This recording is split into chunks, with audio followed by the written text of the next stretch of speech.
Everyone, Joe Waxman here again. And in this video, I want to look at the astrology chart of George H.W. Poppy Bush. That's Bush Sr., not Jr., not W. All right, so, hey guys, before I begin, don't forget to hit the like button and subscribe if you have not already. Now, just a quick note. Yesterday, I tried to make this video on Poppy Bush, and when I went to upload it, I realized that it was not saved on my computer because I ran out of space on my iCloud drive, because it automatically uploads it there. And so I had to delete a bunch of older videos, and now this is take number 2. So I just thought I'd share that. There on the screen. All right. I'm going to start with the Wikipedia just to refresh, just to, have a review of his life, because I don't have it all memorized. So, all right, Poppy Bush. Poppy Bush, actually, the Bush family actually starts with Poppy Bush's grandfather, who was a businessman and I think it was like steel. He worked in steel and had a steel company and made a lot of money. And then Bush's father also was another successful businessman, made a lot of money. And then Poppy Bush, grew up quite wealthy with a lot of family connections, already powerful, due to his father and grandfather. All right. He was the 41st president, member of the Republican Party, 43rd vice president for 2 terms under Ronald Reagan, U.S. House of Representatives, U.S. ambassador to the United Nations, and director of Central Intelligence. That's the CIA, head of the CIA. Quite an accomplished life there. Attended Phillips Academy before serving the United States Navy Reserve during World War II. Now, he actually did serve like for real, and I think he was like ejected from a plane, and that ended his military career. But yeah, so he is pretty legit if you look at that part of things. As far as I know, that he fought in war. So he graduated from Yale, and I believe he was a member of the Skull and Bones Society that his son W was also a member of. I'm not sure if his father was as well. Maybe. He established a successful oil company, which his father would have helped him establish that. He didn't do that all on his own. So he comes from a lot of resources, right? And oil, which is interesting, as we'll see when we look at the astrology chart, oil would be 8th house, and so would secrecy, so would CIA. So like they go hand in hand. That's, archetypes. That's one of the things that astrology is excellent at. It's establishing archetypes and linking them. Right. Okay. Unsuccessful run for the United States Senate. He won 7th Congressional District of Texas. Nixon appointed Bush ambassador to the UN, chairman of the Republican National Committee, RNC. Adopted him as chief liaison, People's Republic of China, blah, blah, blah. In 1976, he became director of CIA. He was defeated. He ran, but he was defeated by Reagan for president. And then he was vice president. So in 1988, Bush defeated Michael Dukakis. I remember all this. I was pretty young, but I still remember all of this happening. I didn't really care much because I wasn't involved. I was just a kid, obviously, but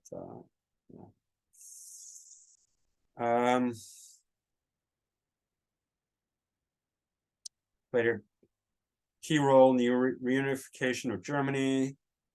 Bush presided over the invasion of Panama and the Gulf War. ending the Iraqi occupation of Kuwait in the latter conflict.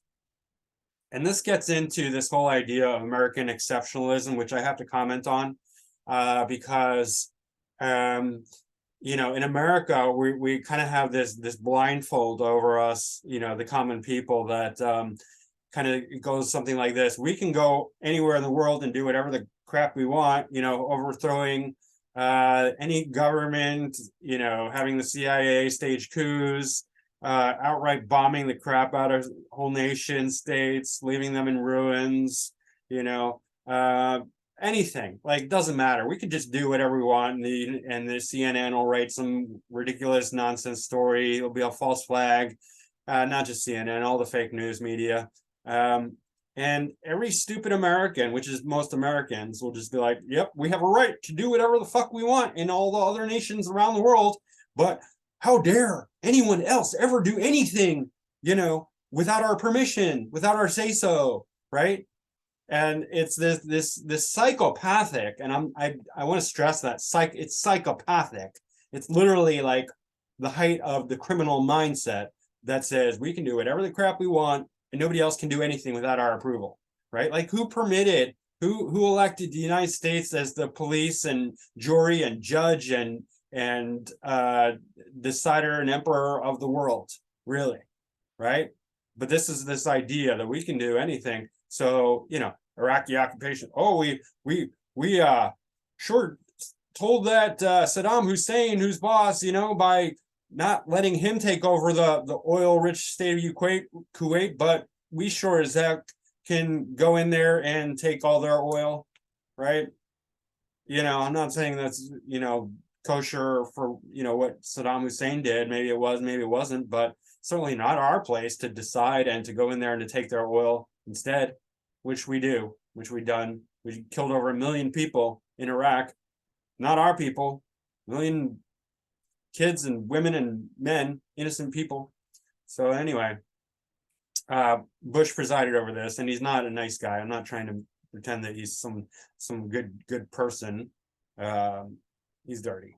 He's pretty dirty, right? Blah blah blah. NAFTA, and he did a bunch of other stuff, right? And he's got 2 successful kids: George W., who became president, and then Jeb, who was I don't even, to be honest, like, wasn't Jeb in Florida doing some political nonsense? I don't know. He was doing something. Okay, so like one of the big things besides Gulf War, which his son, you know, W continued, he was involved in Operation Condor, which is, I think this is it, invasion of Panama.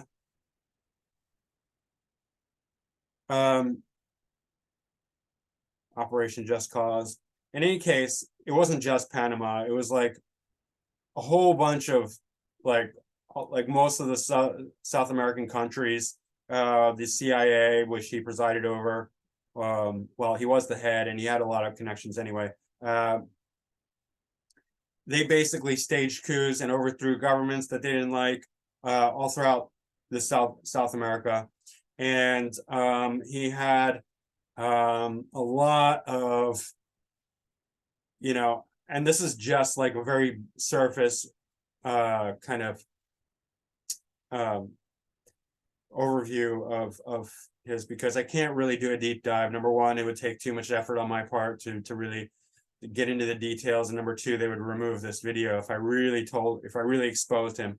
But he had his hand in the whole drug operation. He really liked flowers, right?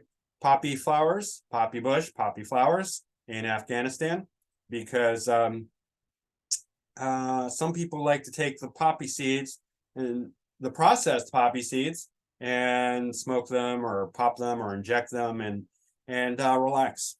If you understand what I'm saying, they like to relax, and Poppy Bush wanted to help those people relax.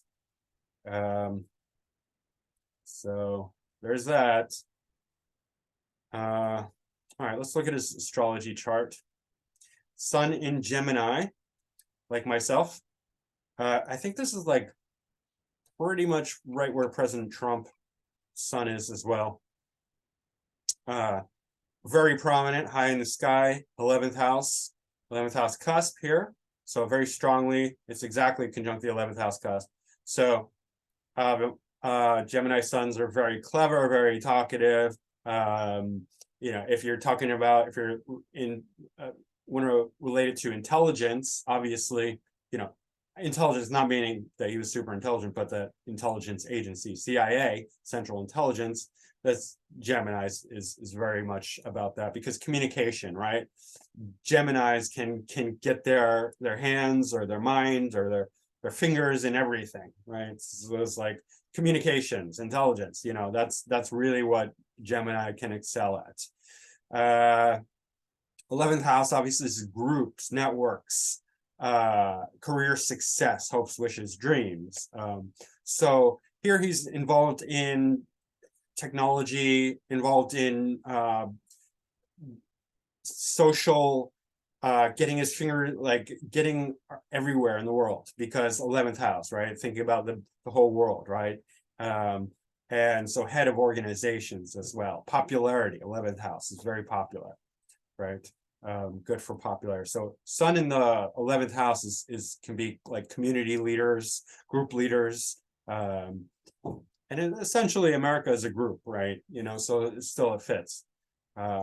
It's quite strong. And the sun is his ascendant lord, right? So he's going right into groups, right in. So automatically, like, he'll just be a head of groups, especially anything that has to do with communications, intelligence, right? That sort of thing. His sun is square Uranus. So this is going to make him, and it's very square. It's 21 degrees. So it's like exactly square. So that's very prominent. Number one, that's going to add Uranian qualities to his sun, which makes him more independent-minded, more brilliant, thinking outside the box. But it's going to bring out a lot of the more difficult aspects of Uranus, which is rebellion, not following the rules, not following the law, doing your own thing, just being like, a total rebel, right? So Poppy Bush was a lot more rebellious than we understand. Why? Because he was good at putting up a facade, which I'll get to. I mean, just, if you know anything about Neptune, but I'll get to that. He was not what he seems, was what I'm trying to tell you. Uranus is in Pisces in the 8th house. So this is a hidden part of him, right? It's going into the secret things. Again, secret intelligence, Uranus, 8th house, Pisces, hidden. It's very hidden. And this Uranus is also conjunct Pallas Athena, which is an asteroid. But if you look at the mythology, and the mythology, interestingly enough, magically does relate to, it goes into the whole, anyway, it's part of it. The mythology, it's slightly more woo-woo aspect of astrology, but it works, it fits. Yeah, in any case, Pallas Athena was the strategic part of, in the story of Perseus, it was Hermes, who is Mercury, gives Perseus the sword to defeat Medusa, and Pallas Athena gives the shield. So those are an intellectual duo. The Mercury is the discernment, the sword is the discerning part, and the shield is the strategic reflection, right? So Pallas has to do with strategy, has to do with patterns, it has to do with wisdom, but it greatly is going to enhance this Uranus and make it much more dynamic and thinking and strategic and forethoughtful, because Uranus is quite impulsive and forward progressive. This is going to give it some pause and allow it to think in a more strategic way. Okay, especially in secret things, secret dealings, hidden things, right? Because 8th house. Okay, so Poppy Bush is a rebel, and he's quite brilliant. He's quite smart, quite intelligent, right? He's got the Gemini and the Uranus in the square, right? Okay, so that's prominent. Now let's look at the moon. Moon's in Libra. It's conjunct Saturn. Saturn is exalted. This is the third house. So the intellect is really accentuated here with Libra. Libra is very fair-minded, but it is an air sign as well. Libra, is very intellectual. And so he is very smart. The moon does not like to be close to Saturn. This is very restrictive for the moon, which the moon is the heart, the emotions. So this puts a lot of restrictions and restraint on his expression, on his ability to be emotionally satisfied, right? However, the Saturn is exalted, so it's not so bad. This is bringing in a lot of authority and a lot of ability to be a ruler, a leader, especially in intellectual things matters. Okay, because Saturn in Libra is very well respected. Good planets in good dignity behave well, and they're well respected, well received by others. Right? People respect them. People give them dignity. It's just an automatic thing. You just feel like a sense of, oh, this person deserves something. We should listen to them, right? What's really unique here is that Moon is in a mutual reception with Venus, exactly to the degree, right? By square, right? Venus is in the sign of Moon, which is Cancer, and Moon is in the sign of Venus, which is Libra, and 17 degrees both. So this is a very strong mutual reception. And what house is this? 12th house cusp. Moon is ruling the 12th house. Venus is ruling the 3rd house. So this is 3rd house and 12th house exchange. And that is the intellect and communications with the 12th house of secrets and hidden things, right? And is that not CIA, right? That is CIA. That is operating in the shadows with the intellect, with the intelligence, with the communications, right? Further accentuated by this sun, very prominent sun in Gemini in the house of groups and networks, right? Venus is conjunct Pluto. So Venus, his joy, his habits, his relationships, the things that he loves are very destructive, potentially, very deep, very plutonic. His relationships will have this plutonic element to them. Obsessive, power over, domination will be a theme, control, right? Psychological control over others,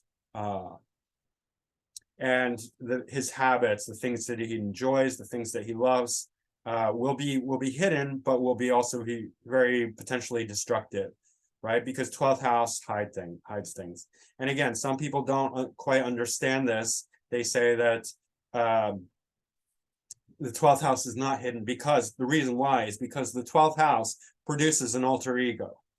Things get so lost in the ocean that something new emerges. The 12th house is like the ocean. You get lost in the ocean, but you don't disappear. You have like almost like a specter or a ghost. That's why planets in the 12th house are very creative, right? Because that's what comes out of the 12th house. It's the subconscious, it's the dream, it's the fantasy. It's the total loss, and then the rebirth of something which is completely not real. It's fantasy oriented. That's why you get all creativity in movies and music and arts and things like that. Also politics, because they have a false ego, alter ego. Sorry. It's producing a mask. It's producing something which is not the real thing, but is acting like it. Because just like the ocean, when you're looking on the surface of the ocean, you see the waves, you see the reflection of the sun or whatever. If it's calm like a lake, you can see your own reflection, but you're not seeing what's underneath. And there can be unfathomable depths beneath the surface, but we're really seeing the surface when we're looking at the 12th house. When we look at people with heavy 12th house and then they have this big bright personality, we're like, where'd that come from? That's the reflection. They're very different underneath, right? It's hidden. So his habits, his joys, his relationships are going to have a very hidden quality, and he's all about the secrets, right? Because his sun is tied to this very hidden Uranus in the 8th house, and his moon is tied to this Venus and Pluto in the 12th house, right? 12th house water, because Cancer, so water, water, water, water, right? So it's doubly hidden. He's dealing with a lot of secrets, right? A lot of hidden things, both sun and moon, and ascendant lord, right? And ascendant too, which we haven't even gotten to, just looking at this. Besides that, this is mitigated by the fact that it's a mutual reception, but the square between moon and Venus is perpetually dissatisfied, right? Because Venus is our joy, moon is our emotional needs and satisfaction, right? So when your emotional needs are square your joys, then you're either enjoying yourself or you're getting emotionally satisfied, but you're not doing both at the same time. One is irritating the other. So it's a perpetual dissatisfaction. Either moon is satisfied or Venus is satisfied, but there's one that's always not getting fulfilled, right? So that's unfortunate. There's also a Chiron opposition to Saturn here, and even moon still plays into that. And that is difficult as well. That is in the 9th house. The 9th house will have to do with, obviously, religion, spirituality, connection to God, adventures, travels, higher education, that sort of thing. So there's something there, not sure what, but it could mean that it was spoiling his connection to God, his philosophical mind, something blocked or wounded or quite different about that. The opposition to Saturn, even though Saturn's in good dignity, it's still, and the moon is playing it, there's still something not good here, right? It's difficult aspects to Chiron, bring out the rejection, the wounds of the Chironic nature. So there's some challenges to his faith, his religion, his connection to God, that sort of thing. Philosophy, higher education, right? Okay. Let's move right along. Saturn is, so moon obviously is ruling the 12th house. Saturn is ruling the 6th and 7th, okay? So 6th house with an exalted Saturn, he wins over his enemies. He defeats his enemies, right? Because Saturn's very strong, so the 6th house is strong. So that means he wins over his enemies, right? If he has any enemies, he'll win. And not only that, he's got South Node conjunct Mars in the 7th house, exact to the degree, right? South Node Mars relates to his military academy and war efforts, wartime, soldier, flying, plane, crashing. Because South Node relates to our past. It's a review, right? And Mars is war, fighting, aggression. And South Node Mars, as they get older, after 42, when the North Node's activated, these are not people who really want to fight because South Node creates detachment, but you better believe that they will fight if they need to, and they will probably kick your butt. Now, I don't think he was like physically a fighter, but he would find other ways, especially because it's ruled by Saturn. It'll bring in the moon and the secrecy of the 12th house, and so that's all like CIA secret hit stuff, calling my friend at the CIA and you're just going to die mysteriously. You're going to be Hillary Clinton, right? So you're going to be suicided. That's how these people work. That's how they operate. They don't want to get their fingers dirty. They're not going to do the jobs themselves. They just make a phone call and you're dead, right? That will happen. Yeah. South Node Mars also indicates the kind of relationships he would end up with. And I don't want to disparage anyone, but his wife is Barbara Bush. And so she's represented by South Node Mars. So you can do what you want with that. A lot of people have made commentary there about Barbara Bush. And just know that she represents South Node Mars, conjunct Mars in Aquarius, which is not very feminine, if you ask me. I mean, I don't know who would say it's very feminine. Mars in Aquarius is very like scientific and like gadgetry, like like Mars makes it more physical, like getting your fingers in there, like a mechanical engineer with like technology, stuff like that. Of course, South Node would limit that, but definitely with Saturn being exalted here, he's building good relationships. And this trine, right? This I mean, this is exact Mars and Saturn trine, right? And this is very, very supportive of him because it's conjunct the moon, it's in the third house, so it's intellect. This is really Mars is ruling the fourth house of, so early on he's reaping the benefits of this early childhood, right? Born to a prominent family. He's got support from his father and from his grandfather and wealth.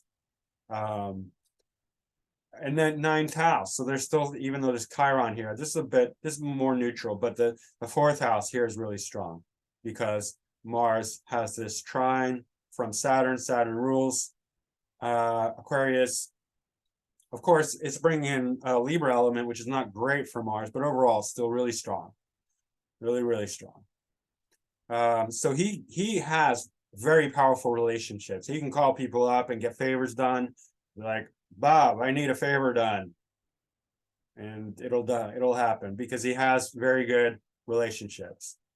More warlike, aggressive communication, intellect, intelligence, Aquarian stuff. So like,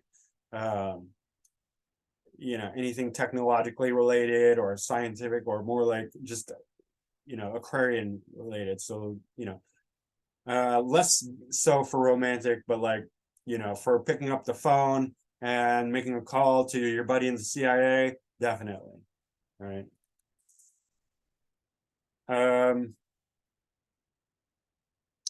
How do you think he was appointed to all those positions?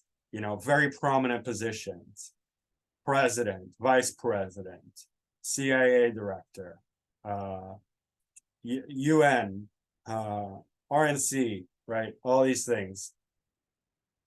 Very, very prominent relationships here. Okay.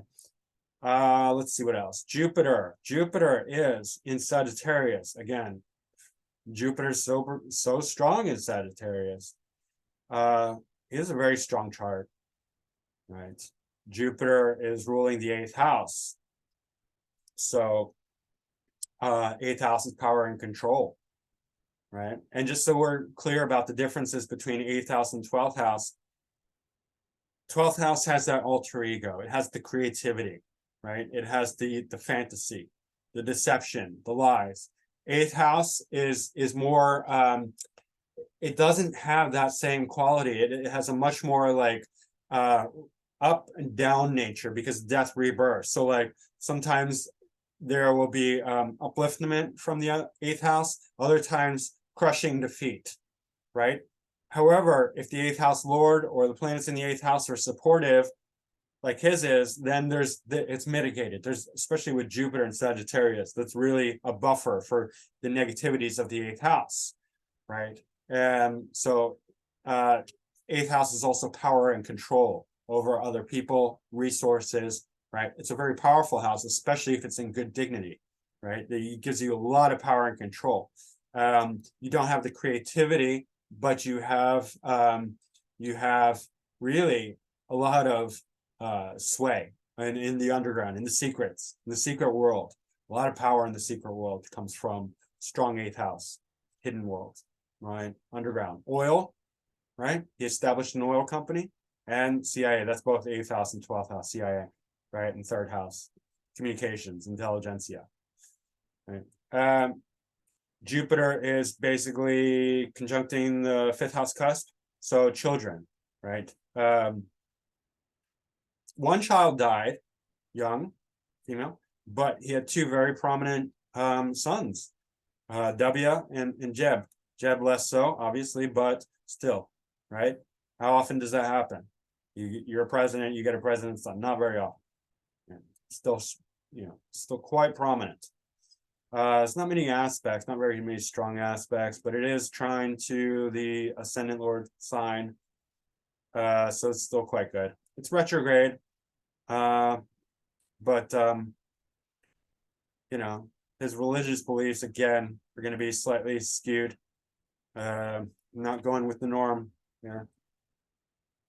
Jupiter is also ruling, obviously, fifth house. Okay, so fifth house. Fifth house is very strong for any you know, rules education, children, but also being on stage, entertainment, anything that where you have to be in the public eye. Fifth house is excellent for, as well as, you know, creativity and all the usual stuff, speculative investments as well, things like that nature. All right. What else? Mercury is in Taurus at the 29th degree, about to be dignified in Gemini. So that's like falling up, right? Because if we look at progressions, then basically his Mercury just about to move into Gemini, and therefore that somewhere in his life he should get a boost, and he did, right? Later in life, you know, various points in life, things should automatically just rise, go better for him, especially because such a strong, prominent position in the 10th house, right? It's very, very prominent.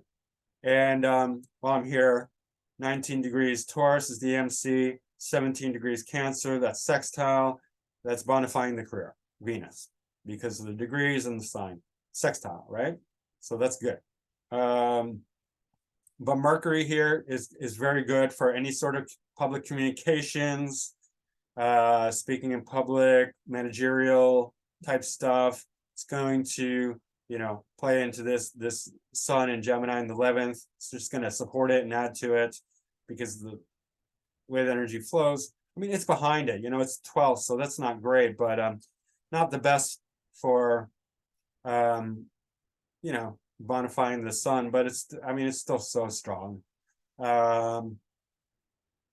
Mercury is ruling the 11th house and second house. So that's wealth. This is a wealth planet.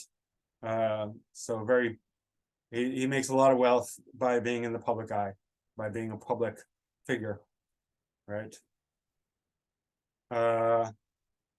Yeah, and so now we're looking at the ascendant, and we got his north node exactly conjunct the ascendant, conjunct Neptune. Okay, south node conjunct Mars, north node conjunct Neptune, and the ascendant. And so when south node is conjunct the descendant, this is basically what I have. Also, we saw this with Sid Vicious and Amy Winehouse and a lot of other people, but those are the two that I remember right now, and myself, with north node in the first house.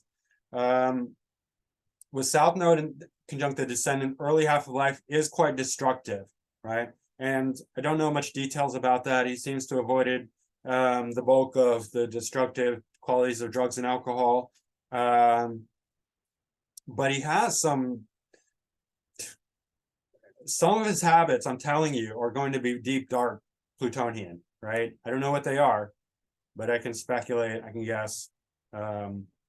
Anyway, case. First half of his life destructive and all about building relationships. Second half of his life about becoming very prominent as an individual, right? North node in the first house, especially in Leo.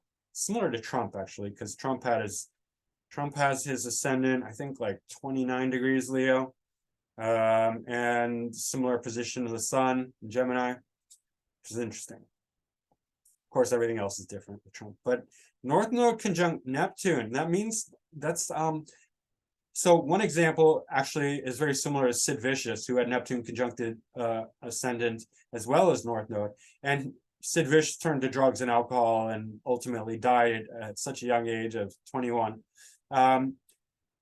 Poppy Bush obviously did not go down that path because he lived till, I don't know how long, 80s or 90s, whatever, old man.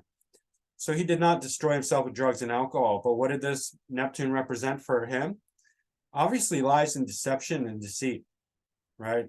It really did. I mean, how else would he cover up so much of his secret dealings? And this guy's full of secrets, right? 12th house, 8th house, Neptune. Full of lies, deceit, deception, secrets, hidden things. all sorts of stuff that we do not know about, right?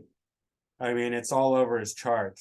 And the amount of, dealings that he had with, drugs and crime and probably all sorts of other stuff that I don't want to get myself in trouble and get my channel removed.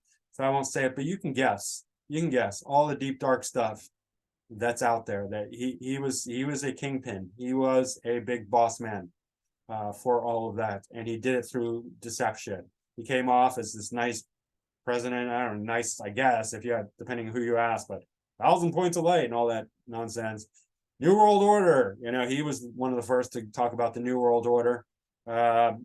He's big into that for sure. All right. It's all through deception and lies and deceit and pretense and falsification and all that. He's got a lot of strong planets: Saturn, Moon, Venus, Jupiter, even Sun, Mercury. Right. Let's look at his draconic chart. Okay. Let's see. Uranus over exalted Saturn. And that's just going to add to the intelligence. This third house is going to make him even more brilliant, more independent minded, more genius type thinking, because that's what Uranus does, right? Sun in Capricorn in the 6th house, big boss man, right? Sun in Capricorn, even in draconic charts, indicates a leader, right? That's what it means. I've seen it multiple times. 6th house is the house of competition, the house of hard work, enemies, fighting, mundane activity. But this shows that he's really a fighter. He'll win over his enemies, and he's big boss. Poppy Bush. Sun in Capricorn. He's a real boss man. He's got his Venus, Pluto in Aquarius, pretty much conjunct the South Node and Mars.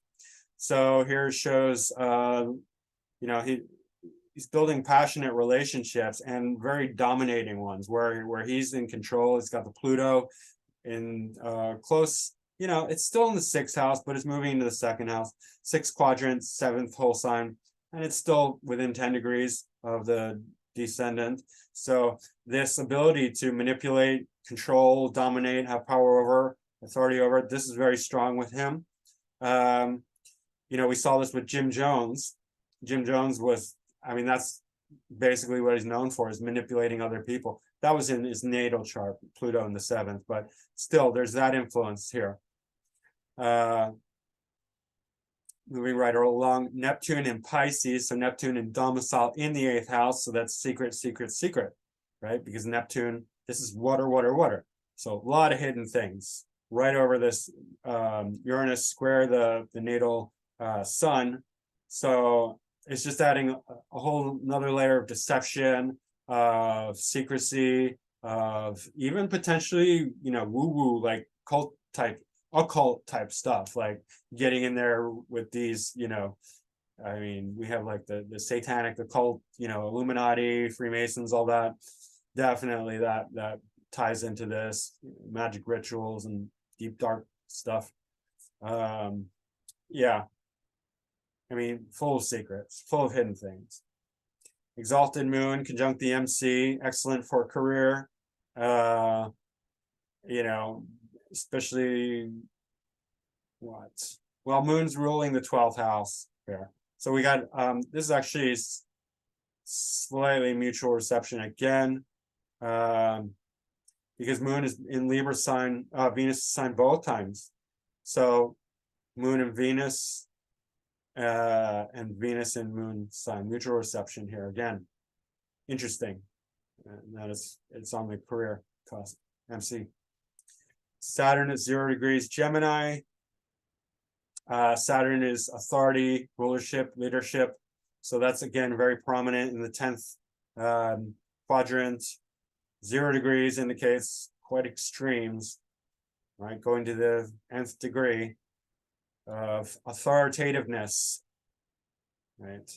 And Gemini, in the sign of communications and intelligentsia, that sort of thing. Intellect.